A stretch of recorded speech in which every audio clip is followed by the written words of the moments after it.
Hi, beautiful souls, and welcome back to Pamtastic On Purpose. And thank you for your patience during my extended absence.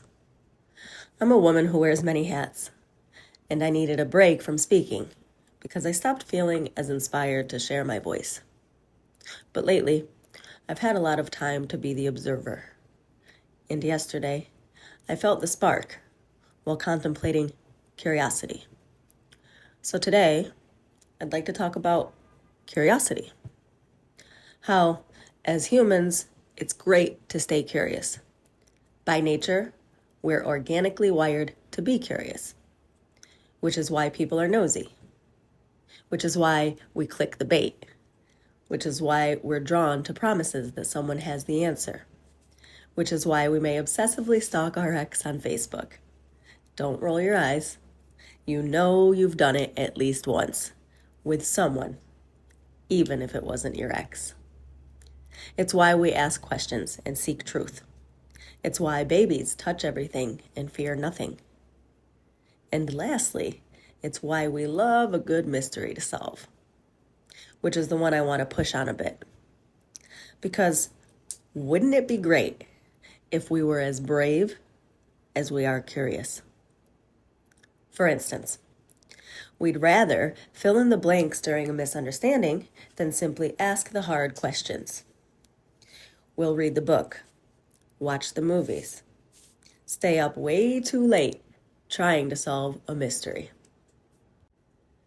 But rarely do we dig deep enough into our own curiosity about the people we claim we love the way we gobble up some fantasy. See, curiosity opens the door, but courage decides whether you walk through it or not. Curiosity is one of the most natural human instincts we have. Think about babies for a second. A baby doesn't separate curiosity from action. They're curious, so they crawl. They're curious, so they touch. They're curious, so they taste. They're curious, so they climb. For babies, there isn't much hesitation because there isn't yet a library of painful outcomes. A baby doesn't know fear instinctually. It's learned.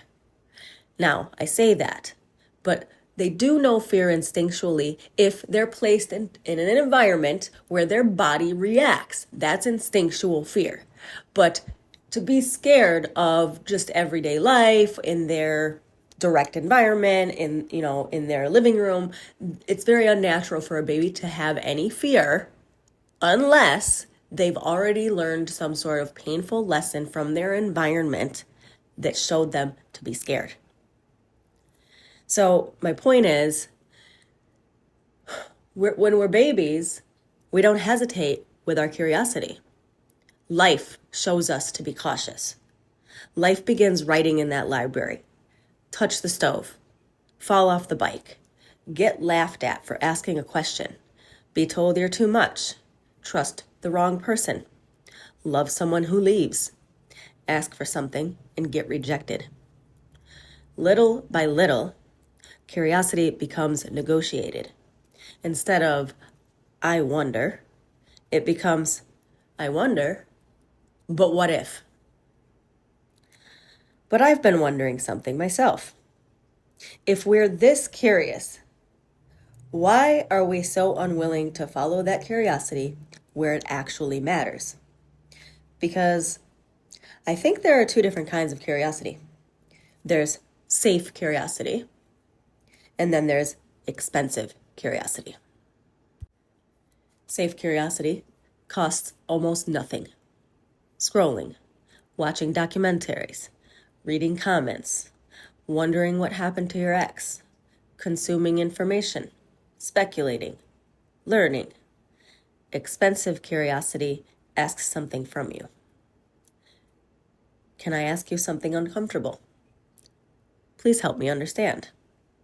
What did you mean when you said, what are you afraid of? Tell me your story. That's where courage enters. And I've noticed that we'd rather invent an answer than tolerate not knowing. We'll fill in the blanks with assumptions. We'll create entire narratives. We'll convince ourselves we already know why someone did what they did. Because strangely, certainty feels safer than curiosity. Curiosity without action eventually becomes entertainment. We become collectors of possibilities instead of participants in discovery. We wonder, but never ask. We imagine, but never verify. We watch, but we never click send message. We suspect, but we never investigate. We crave truth while protecting ourselves from what the truth might actually require. And this isn't just about relationships. It's about ourselves as well. Curiosity about yourself.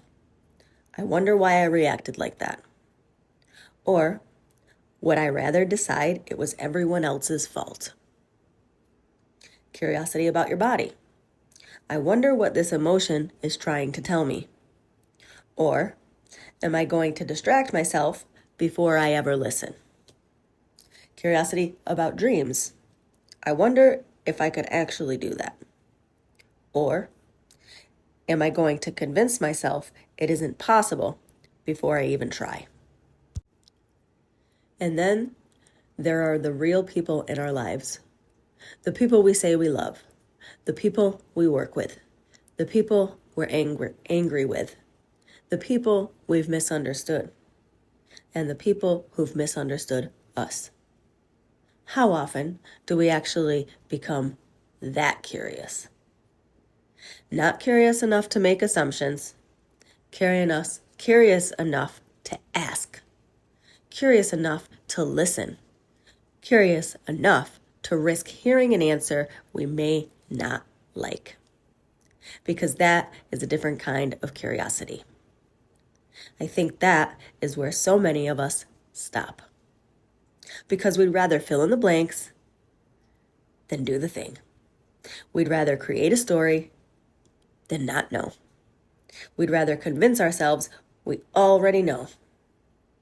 Because certainty is safer. Certainty built on assumptions isn't truth.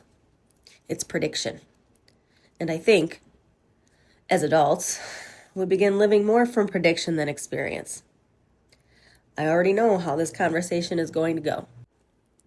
I already know they're going to reject me. I already know they won't understand. I already know why they did that. See, we don't. Do we? Or are we just protecting ourselves from finding out something different? Because curiosity can either become transformation or entertainment. We can become collectors of possibilities, wondering, imagining, speculating, consuming, without ever engaging.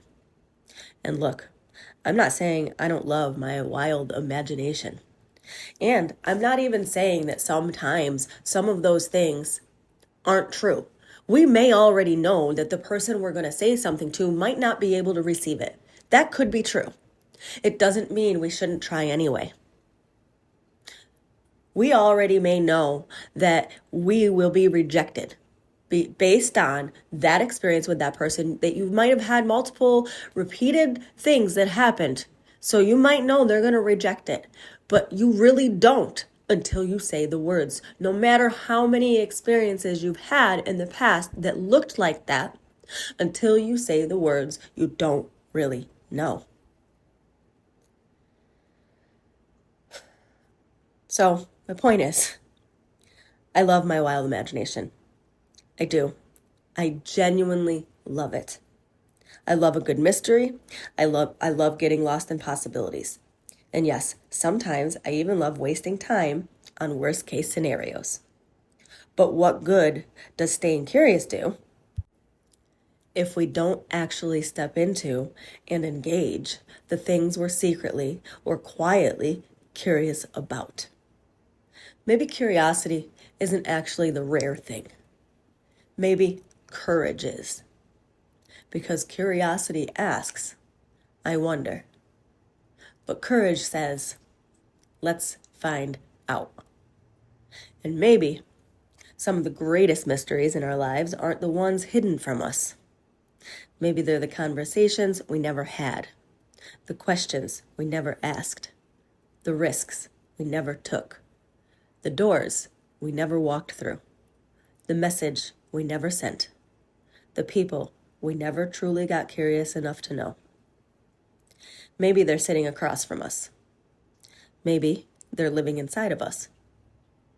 Maybe they're waiting on the other side of one uncomfortable conversation, one honest question, one courageous step. Because curiosity may open the door, but courage is what actually turns the handle.